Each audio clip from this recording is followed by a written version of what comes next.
I'm listening.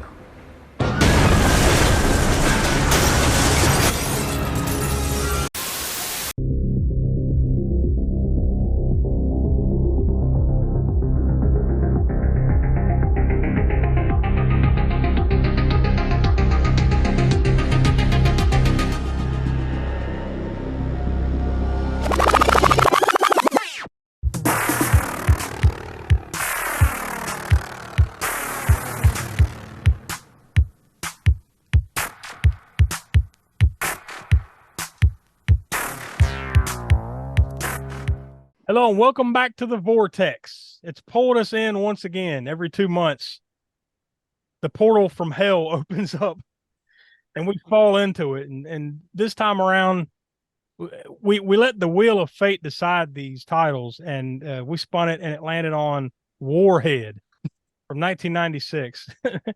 None of us, I think it's not too far out there to say none of us had seen this, and none of us had even heard of it. No. But on a weird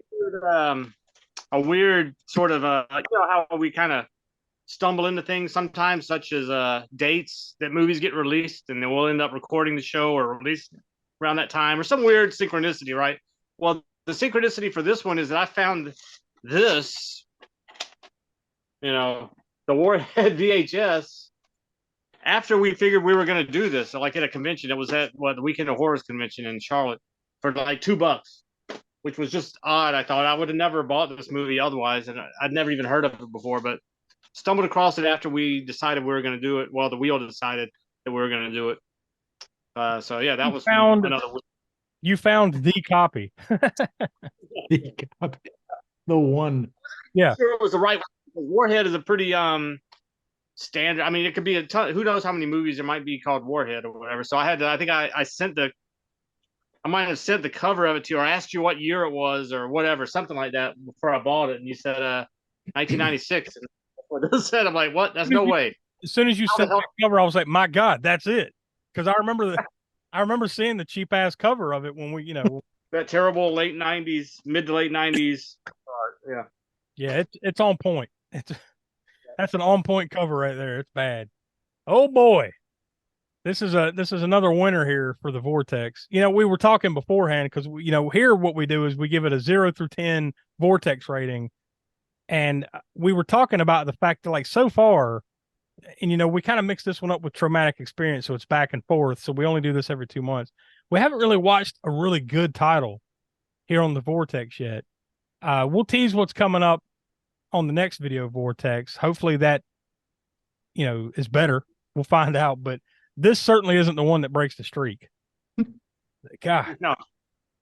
The wheel of fate is not kind to us. The Vortex wheel hasn't been kind to us at all. But I will say, though, that if you look at any of the information for this movie, it's really on point for Video Vortex, beyond just that shitty, VHS cover you saw there. As far as like the actors and the people involved in this movie, this might be the first time we've seen some of these people, but I bet you it won't be the last time we see some of these people, because like these are the kind of movies that they do. Like it stars Frank Zagarino, Joe Lara, Elizabeth Giordano. These are the type of movies that they do. So this might be the first appearance here on the Vortex, but it certainly will not be the last. And that goes with the same for the dude that directed it, Mark Roper. He has directed a ton of like straight to video, straight to TV movies like this, and he's actually had a hand in producing some titles, and a lot of credits on IMDb for like second assistant director and stuff like that. So a lot of this type of stuff has Mark Roper all over. The surprise there was what was that? Now I'm gonna blank on it. He was the one that surprised me for him was he was a producer on Don't Breathe. Yeah, that's the one I was trying to think of the title of. Don't Breathe. Yeah, that's crazy. And if you look at his resume, so to speak, that's instantly like a highlight right there. Because all the rest are like Operation Delta Force movies and that kind of shit. So yeah, this might be the first for some of these folks, but it ain't going to be the last, that's for sure. But man, this movie sucked. I gotta say. Let's just start there. This movie sucked. Or no, how about this? Let's start where the movie starts, with a senator getting blown out of the side of a building. You know, I was had to it? pause. I had to pause it. I was laughing so hard. And then I went back, I went back and backed it up a little bit, and I started watching it again, and I was still laughing. Then, right after that, the main villain of the movie, which is what's his name, General Kraft. Yeah. He got a phone call or something like that, and then the line is, I heard that Senator Brickman was thrown out of office. then I had to stop the movie, laugh again, and then back it back. So really, honestly, though, that is one. That all happens within like the first 4 to 5 minutes of the movie. That's really one of your biggest highlights right there. I'm like, oh, here we go. We're in for a treat here, and boy, it really starts to sandbag after that for quite some time. I do remember that. Yeah, that was funny. I think they were serious with this movie. You know what I mean? Like, it kept popping out of that ridiculous dialogue and cheesiness and hokiness and into a serious plot thing going on. So, yeah. So either it would have been better, I think, if they just either stuck. Well, not either. They didn't have the money and the acting talent to stick with a serious plot and have it be a good movie. So they just should have leaned heavier into that hokiness, I think. I don't know. They did kind of seem serious. That no, this is maybe right around the middle or the end, or I don't know, about 3/4 of the way through.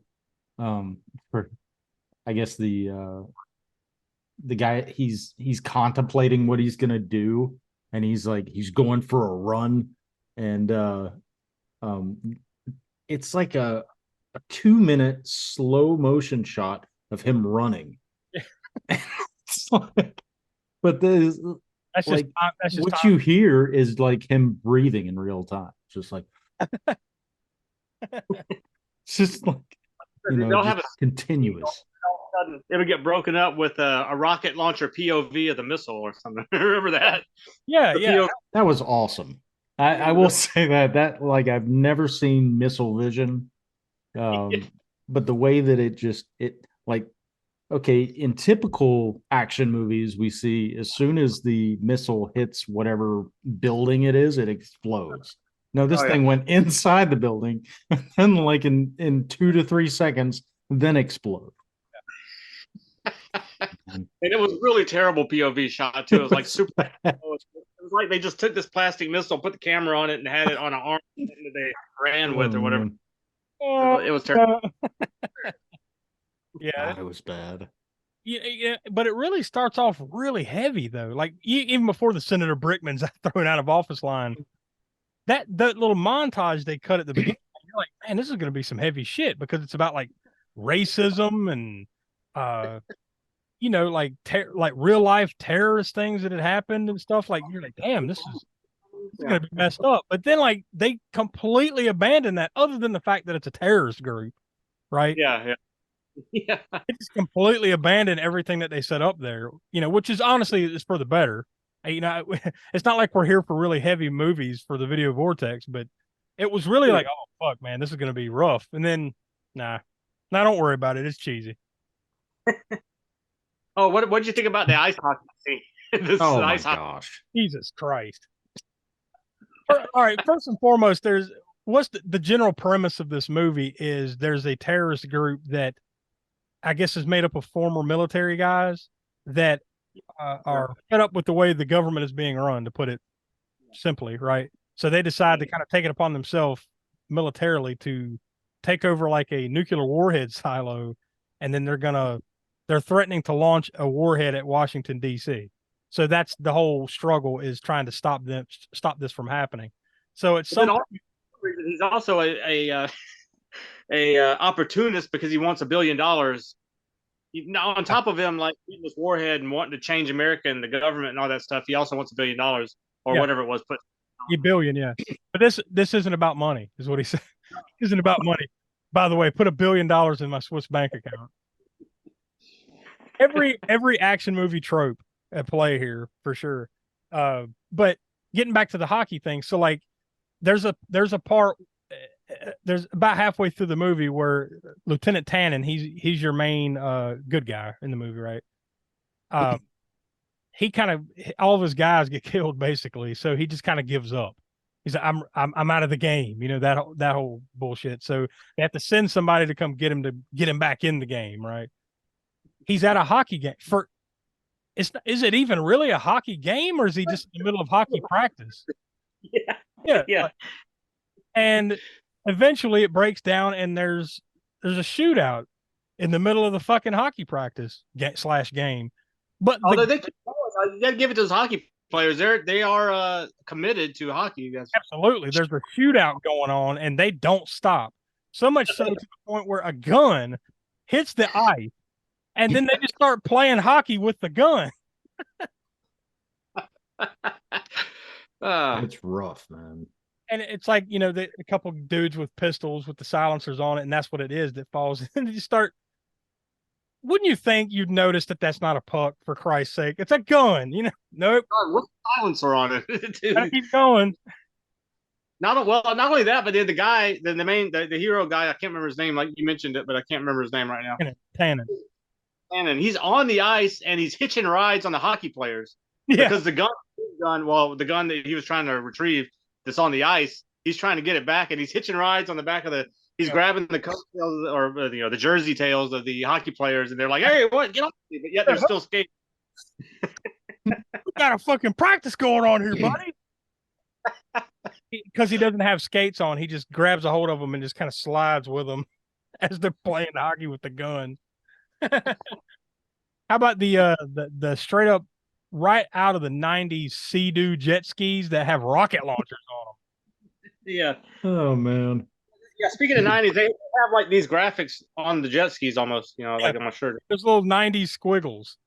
Oh, it looks like something that everybody at the lake, has just your run of the mill mid 90s jet ski that they've just like super glued fucking rocket launchers to the side of it, and they're shooting people with it. That's almost as shitty as the choreography. Man, the fight choreography in this movie sucks. And it really sticks out in those big, fight scenes. There's a couple of scenes toward the beginning and the middle, and then it kind of calms down again. But then the big fights toward the end, man, they're just horrible fight choreography for an action flick, which I guess shouldn't be surprised for all these people involved. But man, if you're gonna make this type of movie, put a little bit more effort into it than they did. Some of it's pretty sad. That being said, there are moments I feel of something here, something fun, something to laugh at. We've pointed most of those out, I think. There's probably a few we left off the table here, but yeah, overall, it's not good. It's not good. Like I said, I almost wish they would have leaned into that hokiness more so, and at least had that in it, because it comes across as two different movies. One trying to be real serious, and at points it is serious, and the script even kicks in, and there's all right, but then there'll be the ridiculous thing come along to like, yeah, it's just two different movies going on, and I think they didn't, like I said, didn't have the money and the budget to go with a fully believable serious movie. They should have just leaned into the hokiness more. Yeah, one way or the other. That straddling the line between the two just doesn't work. The finished product isn't satisfying. But overall, we came together beforehand. What we do here with the Video Vortex, like we said off the top, is we give a Vortex rating 0 through 10, and the number that we came up with is 3. And that's more or less based on some of the other movies that we've watched. It's not quite as bad as, say, Sharknado 4, but it's not good as, say, for instance, Strike Commander 2 that we watched all the way back in the second edition of Video Vortex. So that's kind of lands in the middle there as far as those movies are concerned. But overall, out of these 5 that we've watched so far, we haven't really found a really good one. So far, the benchmark is Samurai Cop, and that should tell you everything you need to know about what we have watched so far here on the Vortex. But it knew what it was, and it leaned into the hokiness from the get-go and stayed that way. So at least it was entertaining in that aspect. But yeah, like you said, that's the bar. Yeah, which is that speaks volumes. So it's kind of like Traumatic Experience. I think it is good that we kind of rotate between this and Traumatic Experience, because they are very similar so far. Like they know what they are, so you just kind of go with it and find the fun where you can get it. That's what we say here. So I guess that's where we'll leave it. Now, we spun the wheel beforehand because we like we said off the top, we leave this to the wheel of fate. And Donnie, what did it land on for the next? Hands of Steel. Yeah. So the I guess the synopsis is I don't know about one of the plot synopsis, but the tagline on IMDb says a cyborg is programmed to kill a scientist who holds the fate of mankind in his hands. He fails and hides in a diner in a desert run by a woman who likes him. What a weird synopsis. Oh, no, it's not done. Okay. The people who sent him are after him, and so is the local arm wrestling champ. So it's like Cyborg meets Over the Top, I guess. In Max world, yeah, in the I don't know. Dystopian Thunderdome type. Yeah. Apocalyptic. I'm sorry.